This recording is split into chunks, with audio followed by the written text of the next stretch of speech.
ஏன்னா இப்போ நான் ஏற்கனவே சொன்ன மாதிரி இந்த 2026ம் 1ஆம் நம்பர் அமைஞ்சிருச்சு. ஓகே. இந்த தமிழ் நியூ இயரோட டேட்டும் பார்த்தீங்கன்னா நல்ல டேட்ல அமைஞ்சிருச்சு. ம். ஸோ இனி பாசிட்டிவ் வைப் தான் எல்லாமே இருக்கும். ஓகே. அந்த இண்டிவிஜுவலோட நம்ம இது பார்த்தீங்கன்னா அவங்களோட அனாலிசிஸ் பண்ணும்போது தான் இன்னும் கொஞ்சம் பெர்ஃபெக்ஷன் வரும்.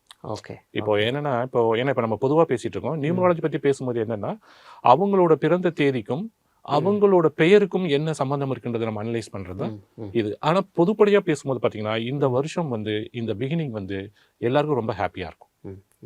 Okay sir. இப்போ இந்த இயரில் தமிழ் வருடத்தினால அதை நான் கேட்குறேன். இந்த பராபவ ஆண்டில் வந்துட்டு லக்கி நம்பர், ஆகாத நம்பர் அப்படின்னு நம்ம வந்துட்டு பொதுவாக நம்ம சொல்லிட முடியுமா? மக்களுக்கு எதை எடுத்துக்கலாம், எதை வந்துட்டு அவாய்ட் பண்ணணும்னு சொல்ல முடியுமா? அது என்னன்னா அந்த இண்டிவிஜுவலோட ஒர்க்கிங்ஸ் போடும்போது தான் நம்ம அறிய ஓகே. ஓகே.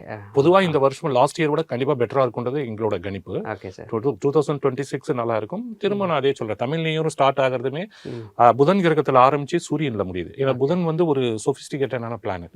உங்களை முதல்ல கம்ஃபர்ட் ஜோன் கொண்டு வந்துடும். கொண்டு வந்துட்டு அதுக்கு பிறகு என்னன்னா அந்த கூட்டு எண் 1ன்றது ஒரு நிரந்தரமான ஒரு பிரைமரியான ஒரு விஷயத்தை உங்களுக்கு கொடுக்க போகுது.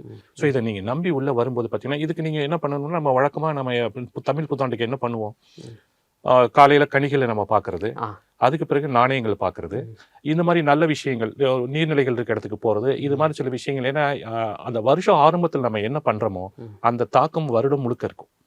ஸோ அந்த டே வெரி ஹாப்பியாகவும் நம்ம மைண்டுக்குள்ள ரீசெட் பண்ணிக்கிட்டு ஒரு நியூ ஸ்டார்ட் மாதிரி நீங்கள் மைண்டில் முதல் திங்க் பண்ணிக்கிட்டு அந்த பாஸ்ட் பற்றி ரிக்ரெட் எல்லாமே நீங்கள் எடுத்துருங்க. பாஸ்ட் ரிக்ரெட் என்னன்னா எதையும் நீங்கள் ரிமைண்ட் பண்ணி எதையும் மாற்ற முடியாது.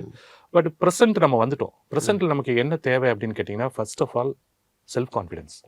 எதையும் என்னால் சாதிக்க முடியும்ன்ற அதுக்கு உண்டான தகுதியில் வளர்த்துக்கிட்டு தான் போகிறோம். ஏன்னா நம்ம இது கண்மூடித்தனமாக போகல.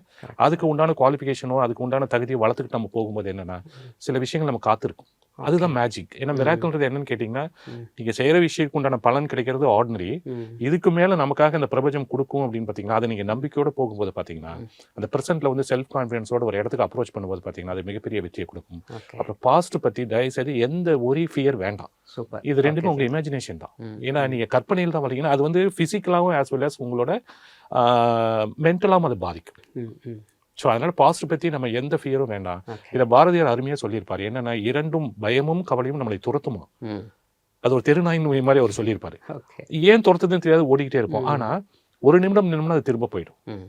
ஸோ இதை நான் நிறைய இன்டர்வியூ நான் சொல்லியிருப்பேன். ஏன்னா இந்த 3 கான்செப்ட் எனக்கு அதாவது பாஸ்ட் பற்றி நோ ரிக்ரெட், ப்ரெசென்ட்ல with full of self confidence, ஃபியூச்சரை பற்றி நோ ஒரி நோ ஃபியர். இந்த 3 நம்ம ஃபாலோ பண்ணி இந்த வருஷத்துல ஃபாலோ பண்ணுவோன்னு ஒரு நியூ இயர் ஓர்த் மாதிரி நம்ம எடுத்துக்குவோம். கண்டிப்பா எடுத்துக்கிட்டு நம்மளோட லைஃப்ல நமக்கு உண்டான விஷயங்கள் இந்த பிரபஞ்சம் எந்த நேரத்தில் என்ன அட்டாச் பண்ணும் அப்படின்னு முதல்ல நம்ம பாசிட்டிவ் வைப்பை நமக்குள்ள கொண்டு வந்துடும்.